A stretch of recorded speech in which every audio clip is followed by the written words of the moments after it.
Hi, നമുക്കെതിരെ വരുന്ന absconding കേസുകൾ നമുക്ക് എങ്ങനെ പരിഹരിക്കാം? അതായത് ഞാനിവിടെ പറയാൻ പോകുന്നത് ചില അബ്സ്കോണ്ടിങ് കേസുകൾ നമ്മുടെ വിഡ്ഢിത്തരം കൊണ്ട്, നമ്മുടെ തെറ്റുകൊണ്ട്, നമ്മുടെ അറിവില്ലായ്മ കൊണ്ട് നമുക്കെതിരെ വരാറുണ്ട്. For example salary pending.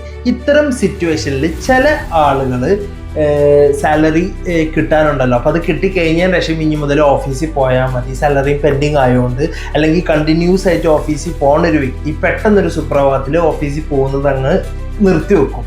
ഇത്തരം സിറ്റുവേഷനിൽ നിങ്ങൾ ശ്രദ്ധിക്കേണ്ട കാര്യം, എംപ്ലോയർ നിങ്ങൾക്കെതിരെ അബ്സ്കോണ്ടിങ് കേസ് ഫയൽ ചെയ്യും.